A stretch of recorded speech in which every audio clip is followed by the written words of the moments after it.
I'm Jennifer from the Wooster branch of the Wayne County Public Library.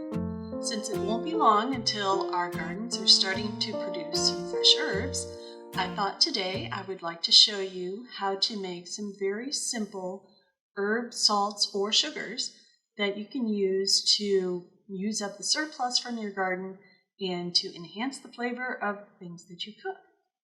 So what you're going to need is a small jar, clean, with the lid.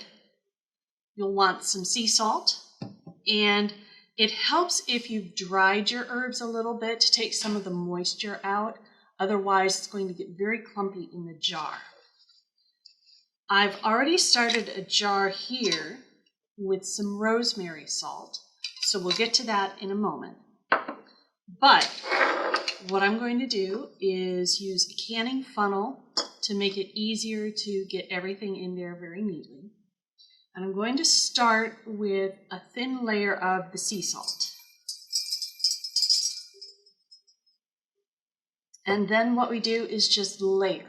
So you've got the sea salt, and then you're going to add in a bunch of herbs. For this, I'm just doing rosemary, but sometimes I like a little bit of thyme. Dill salt is also very nice. Or you can get super creative, and one that I did last year was rosemary with some dried lemon peel and some pepper.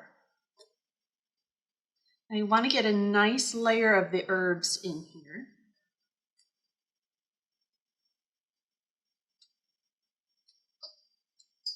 And then you're just going to cover that layer up with salt.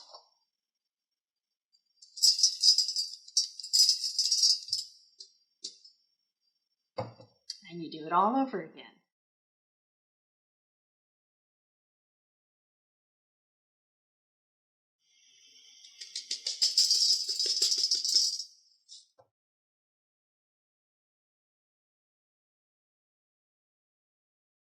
All right, that's almost up to the top, so I'm just going to finish up with another light layer of salt.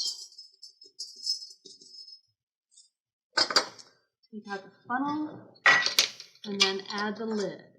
And what I would suggest you do is let this sit for probably about 2 weeks. And then I've got a spice grinder, actually a coffee grinder, but I'll use it for my spices too. And I'll put the funnel in here. And let's just take this previous jar and dump it in. Now, if you're wondering why the salt is pink, this is the Himalayan pink salt instead of the sea salt. Either one will work just fine.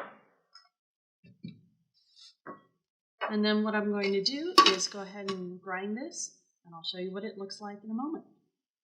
So you can see now that I've ground it up, the rosemary is in much smaller bits worked in with the salt, and it's going to be very easy then just to pour it in back into the same jar. Why not? Shake it, add the lid, put a label on it so you know what herbs you've done and when you did it. That's always helpful, and you're good to go to use this. I like to use the rosemary salt or sometimes the thyme salt when I'm roasting vegetables, or maybe add it into some baked chicken or to a soup. I've also used dill in salt to enhance a potato salad. And you can also do the exact same thing with sugar. Now, for sugar, you probably want to use something like dried mint leaves, maybe rose petals or lavender. And then those are very nice to add in baking or as kind of a finishing sort of sugar. The mint sugar is really nice on top of fresh berries with a little bit of yogurt or cream. And the rose sugar or the lavender sugar, because they'll have that extra little bit of color, would be really nice sprinkled on top of frosting or a glaze.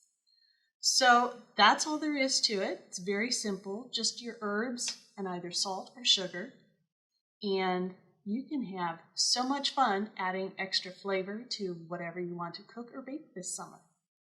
So I hope you'll give it a try. And in the meantime, stay healthy, be kind to yourself and to others, and get creative.